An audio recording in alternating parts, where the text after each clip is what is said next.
You'll probably get the metronome in the background in terms of noise. It's the thing in my ear that looks like a Bluetooth dongle. Yeah, I was going to say, or a headphone, but they're all smaller than this nowadays. It's a weird morning, under attack by my mental health and physical health, as I do most mornings, but I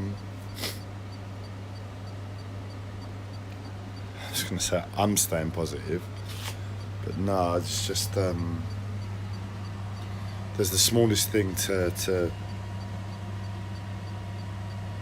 raise my spirits with this morning, and it's nothing even major. It's just I'll tell you what it is. It's a case of I know when my mental health takes a break. As much as it's beating me today, I know this is a time when it normally gives me a break in the weird and wacky world of mental health. So I know it's not a real break because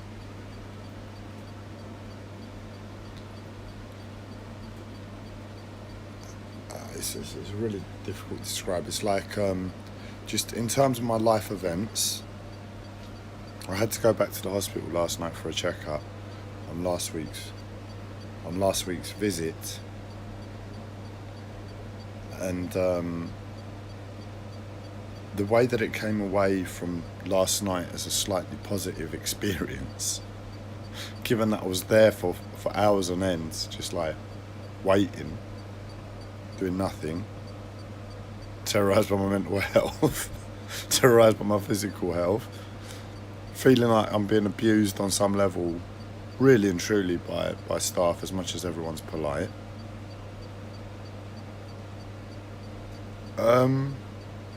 The tone was, I came away and I compartmentalised the whole experience, and it was slightly positive overall. And what happens is the next day, my mental health waits for me to see where I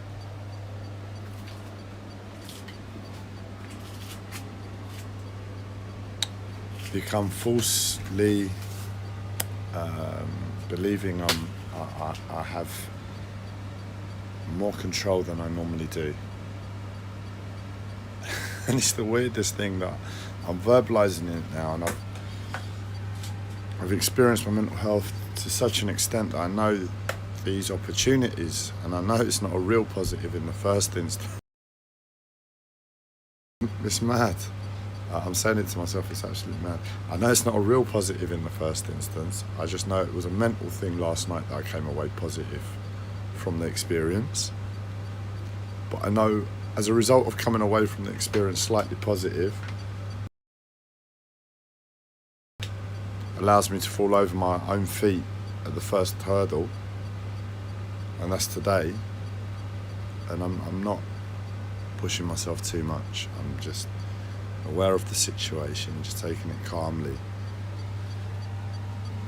And now's the right time for a live stream to distract myself, hopefully,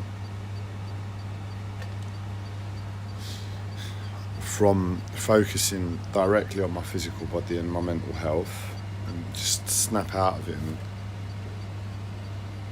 you know, it might not happen, it doesn't always happen, hardly ever happens, of late anyway, but there's a small chance I might be able to snap out of my mental health's control over me and just focus on the day, you know, look outside, see the weather, see what I need to do, figure out a pace for the day and get on with it.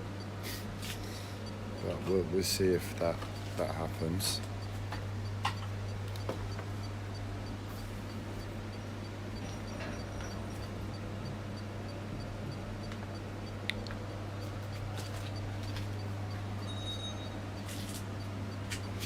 And the title is basically the little annoyances that I'm experiencing are really disrupting my life, and have been the cause for my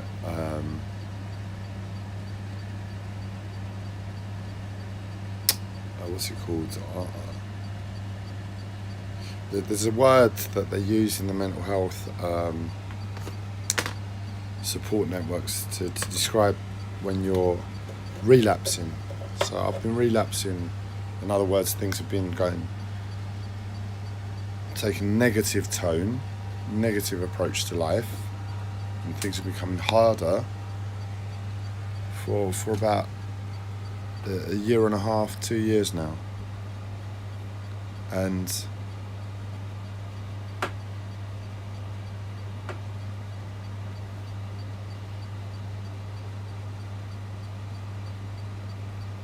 the cause of that was really my alarm.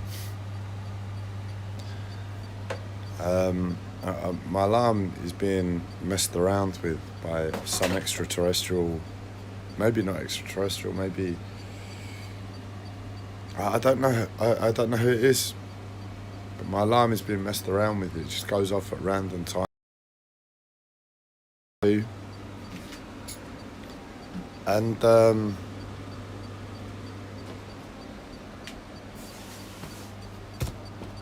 it's I'm dependent upon my sleep, and my mental health is aware of that, and it fights me with it. It wants to take it. It wants to disrupt it. It wants me to,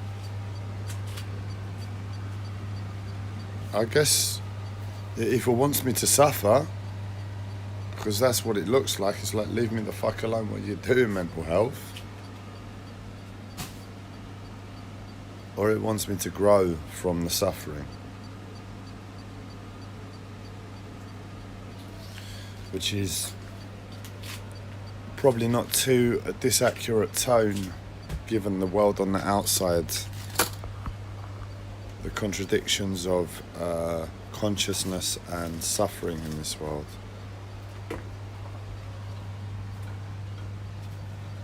It's almost like appropriate. You know, you want to, well, I say you want to grow. We all need to grow. If we don't grow, we're going to stagnate, and that depression of stagnation will do as much damage as any suffering in the first instance. But my feeling is, right from this perspective, you know, things can always change, but right from this perspective, it's a bit of an overwhelming task for me to deal with. It's like, okay, mental health, you want me to grow from this, but you've just told me I've got to run a marathon, and I've just trained to be a sumo wrestler. It's a bit that, it's like that. It's that ridiculous, and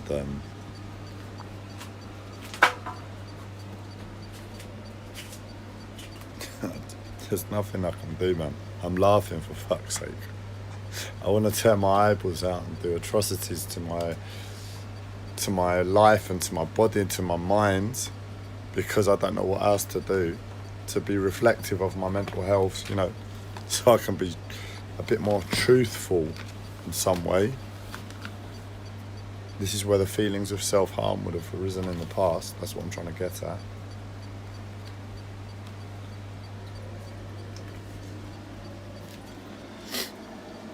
But my mental health, obviously, from my perspective, it's wiser than me. It's got some consciousness governing it, controlling it. It's a consciousness beyond myself. I mean, unless we're all happy to compartmentalise the subconscious as God, then there's just, I have to say that whatever it is that's governing my mental health is it's not stupid. Let's leave it at that. And it's a lot cleverer than myself. Well, I'm going on, but it's a lot cleverer than myself. It's got a perception and awareness far greater than myself. And if I'm myself in the first instance, you'd half suspect that whatever other consciousness I can birth within my own mind. So if I would want to talk about split personalities, and like the film Split, you know, that's what they talked about. No, not split personalities, split character. I think split personalities is schizophrenia, which I have, and it basically just means you'd prostitute your own fucking ego for anything, which is me, isn't it? Spirituality, don't cling to ego. You could get rid of schizophrenia as a problem, just give people spirituality as the solution there. Apply non-attachment and egolessness where possible. And that's the solution. No need for antipsychotics. But there's another aspect of mental health disorder where the actual consciousness becomes split, and you're able to have more than one very defined consciousness within yourself, where you haven't, I don't know, you see it in the movies, I don't know what to call it, you know what I'm trying to say. But what I'm getting at is that if that is true for myself, then this other consciousness has somehow worked out how to be cleverer than the main consciousness that's been present all the while through, and that's myself. Because I'm watching what's happening on the other side, taking place with my alarms and all of these things, and it's like, if I'm fucking myself, if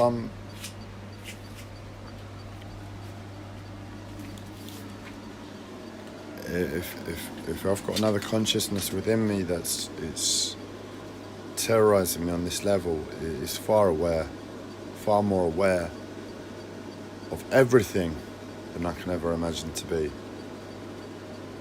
And for that reason, I label it as something else. I label it as either aliens, I label it as, you know, men in black. For whatever reason, they've gone rogue, and they just want to piss the vulnerable off, or train them through their insanity. Because that's what we need, more training and not compassion, innit?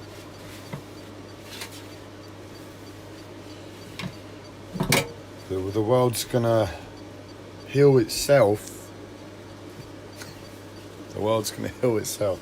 It's just gonna walk along, stumble, and fall onto a massive quartz crystal that's gonna correct every imperfection that's ever been within itself. Or more accurately, the aliens, the guiding force for the planetary mental health disorder, the collective psychosis,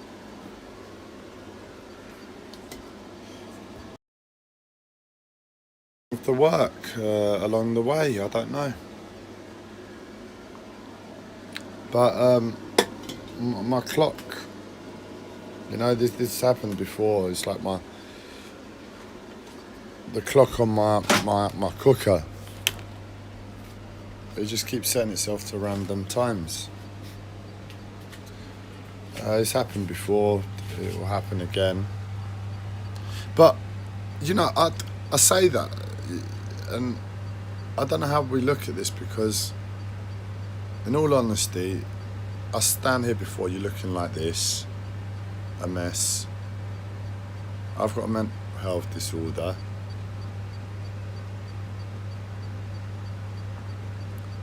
And you'd really, really be hard pushed not to believe it's not a split consciousness.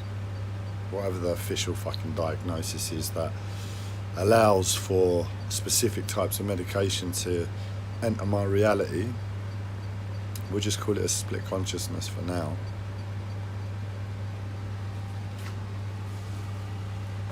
you'd be hard pressed, and I'll do it myself. I mean, that's got to be what it is. Look at me. I'm mad. It's got to be a split consciousness. But then I remember back to my auntie's house, and before my auntie's house, my grandmother's house, and it's like, from my mother's side, we're a bit haunted. It's been happening for years like this. The clocks will go, it's clocks again. Those were analog. Like the wind-up clocks. I can't remember what else, but I always remember things like that happening as a kid and being aware that there was something more to life as a result.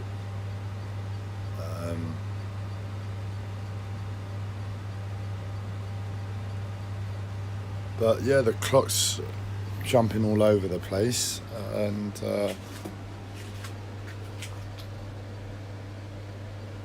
it pisses me the fuck off. I want to scream because I know it's not me. I know it's either a split consciousness within myself. I know it's either the fucking arrogant cunts sitting there in the sky twiddling their thumbs waiting for us to heal ourselves, walk along and stumble on a fucking quartz crystal.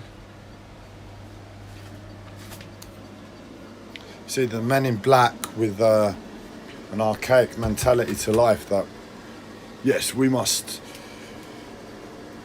heal ourselves, we must learn our own lessons, we must be the warrior, we must be this, we must be that, we must be the other. And they're willing to perpetuate physical fucking suffering, mental fucking suffering, to learn our lesson. I can't see it from a human perspective that it's that important. But, you know, I don't know the big picture. I'm sure the men in black are far more aware of what's going on at that level and what's important than I am, than I'm aware of.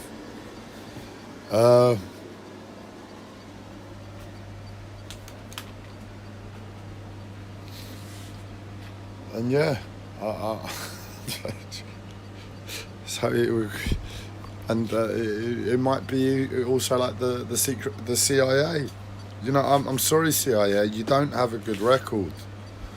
You from my perspective, I'm sure you're look, I hope you're a positive agency still. You know, I hope that what I know of you is somehow the exception, or there are reasons beyond my understanding and awareness that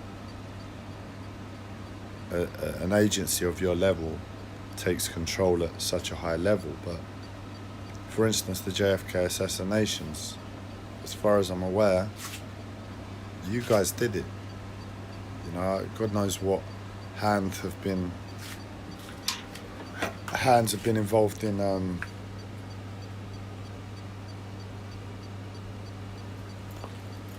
homeland attacks, 9/11, dare I say it. That's the ultimate. I don't know, my vocabulary is shit, man. I'm not complaining, I want to keep it at this level. Is it faux pas when you do something you're not supposed to do? Talk about 9/11 being a conspiracy by it being a homeland attack? I don't know. It really does look like that from my perspective. I don't have all the information.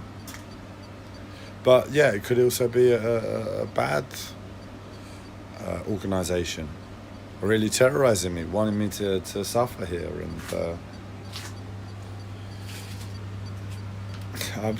I'm aware of that too. There could be a negative spirit. I could have caught a negative spirit.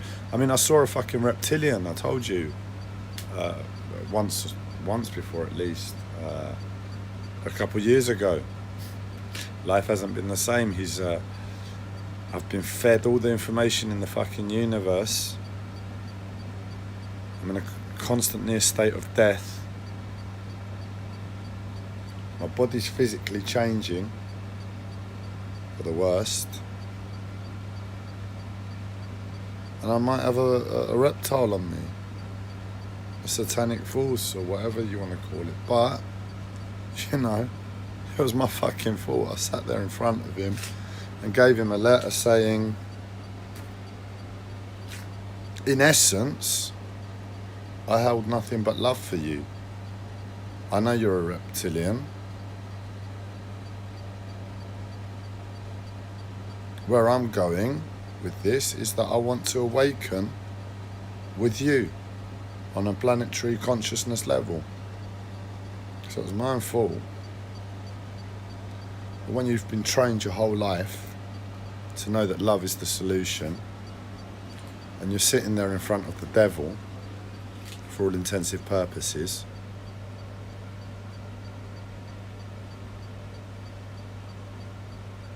and it's like the Eminem song, you've only got one moment, you got to shine. What you do. I'm paraphrasing there, I'm terrible with song lyrics. But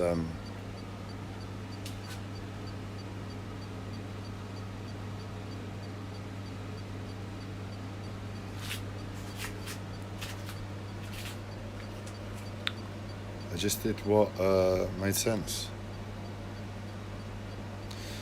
So maybe we've had a reptile in the family for a lot longer. That's what it is. But then again, this is the first I'll be saying it, but I'm pretty sure my grandmother, from my mother's side again, was gifted the emotional body of Babaji. So on an emotional level, she had the wisdom of Babaji's life. The last Babaji, the one that sat in the mountains and was born of the ether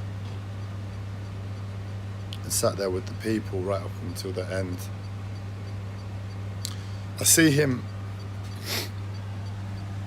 when you see him when he's older, he's often pictured red. That's how I remember him, at least. The picture that stays in my mind. And I think what happened was, because the way he ended, this is me just getting bits of information. I could be a little bit wrong here, but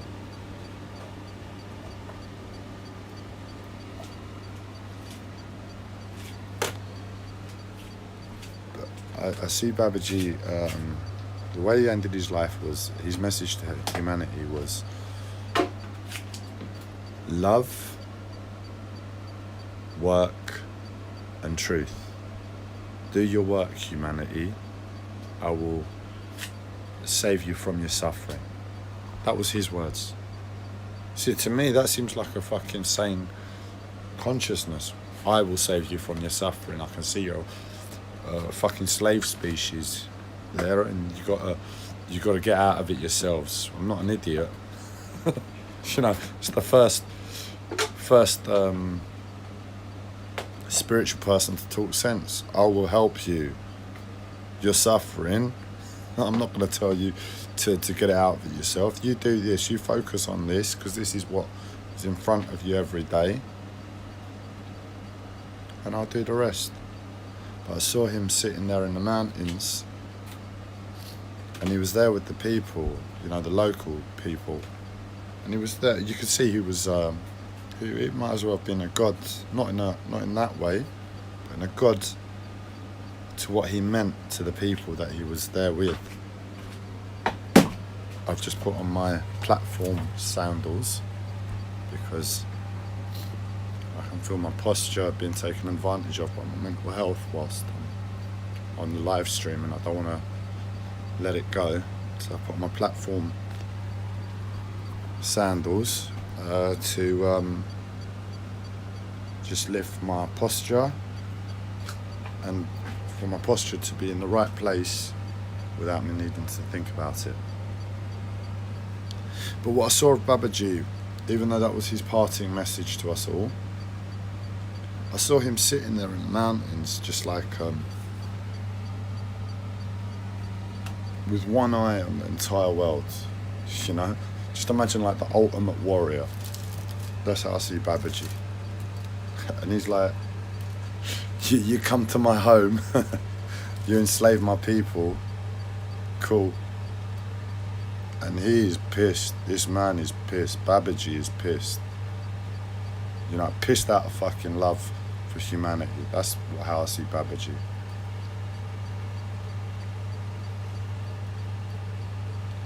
And Babaji knew the work wouldn't be done, or at least not all of the work would be done in his last incarnation that we know of him.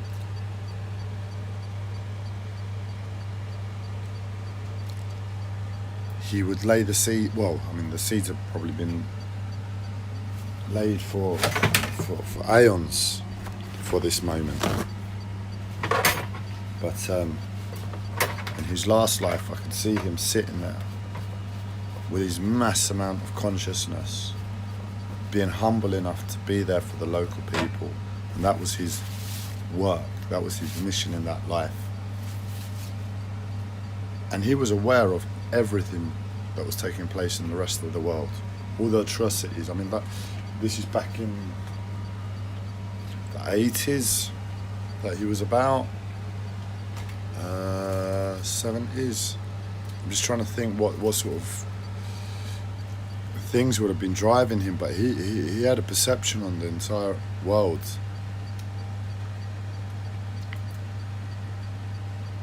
And if you imagine Babaji as I've just described him,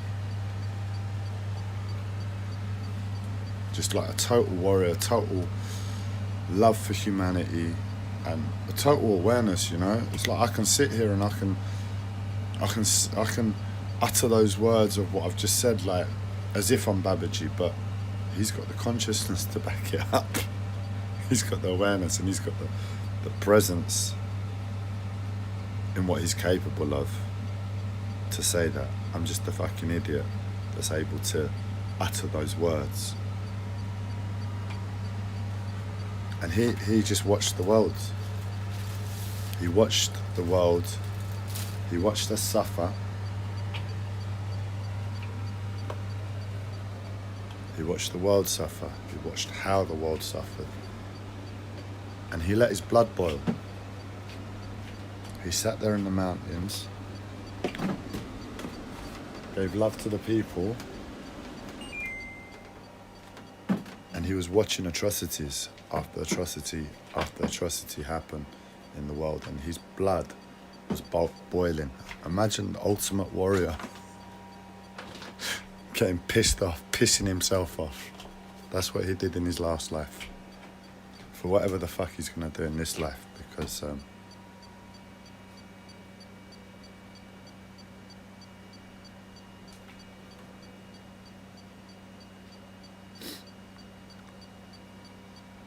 we've got to stop kidding ourselves, man. Our ego's the thing that's killing us. We're not able to do a shit thing. We're not able to turn this thing. You know, any good that's been happening, we've got to just humble ourselves and say, look, the perspective to take is not that good's been happening. It's that not enough good has been happening fast enough. And we're still here, still in the shit.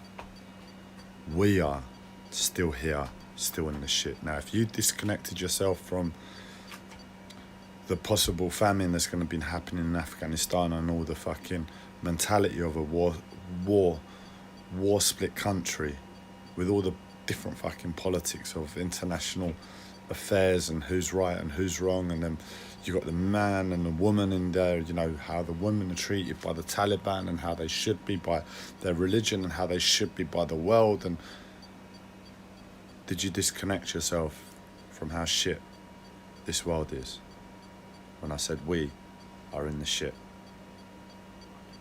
Or did you see yourself as a part of everybody else?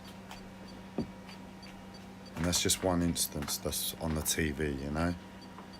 If we really began to think about every single country on the planet and what they're going through and what the people are going through, I can't imagine the amount of problems we'll dig up to really wake ourselves up to how much we are suffering. And if you don't know it in the first instance how much you are suffering, I can almost guarantee it. You go through every country, find out why the people in that country are suffering. By the end of it, you will acknowledge your suffering.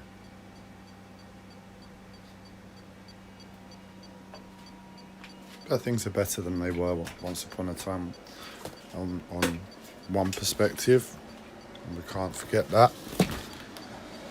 So yeah, that's how I view Babaji. In a strange way, the wisdom of that life was given to my grandmother. I just see Babaji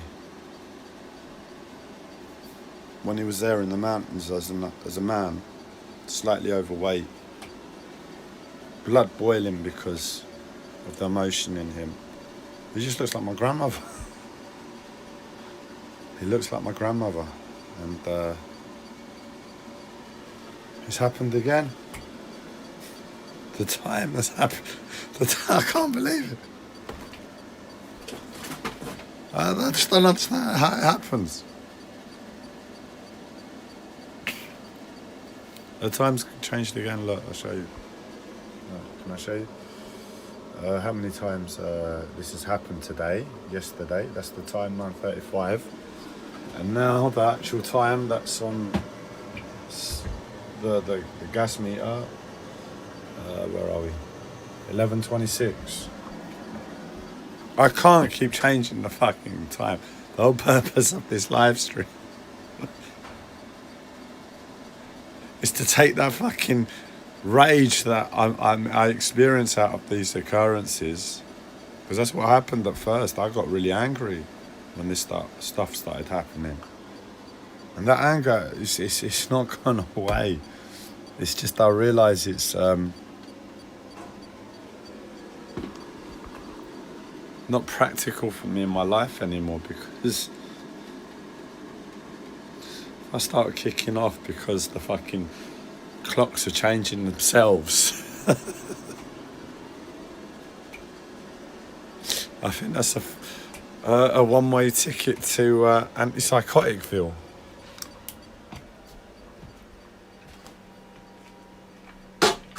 So I just keep it for when I feel like my body's being ripped apart by the pressures of the entire universe, and hopefully pray for the understanding and compassion of my neighbours. But yeah, Babaji was pissed off, man. Look at him. Look at the pictures of him when he was older. See the fire in his belly. And let's just say Babaji has kept quiet this life. The emotional body isn't the soul. The soul are the eyes. The emotional body is basically a perfect compartmentalization of a life. And that's what my grandmother was gifted, to my belief.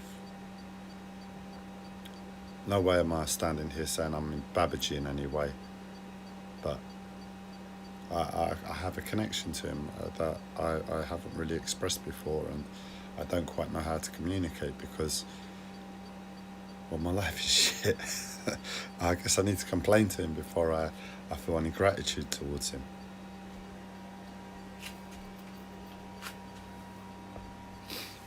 But I guess this message is going to end with a kind request to Babaji. You know, hey Babaji. Hey Babaji, you know, truth, love, work. Well, truth, I've done it as much as I can to live by truth, and it hurts. Work I'm unable to do, but I persist every day to be proactive with in the depression I find myself in, and if that I believe on some level justifies it as work. And love, I've seen that it doesn't exist unless you devote your whole life to it. And maybe that's what you're asking of me, innit? To devote my whole life to something that doesn't exist, because the ideal that it stands by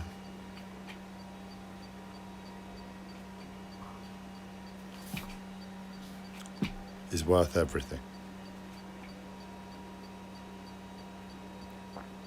But I want to ask a question to Babaji. Why not peace? Why not truth, love, work, peace? Or is that what's to come as a result of Babaji? Or maybe that's the process of submitting to love when it doesn't exist. You lie to yourself for the sake of peace. Ciao.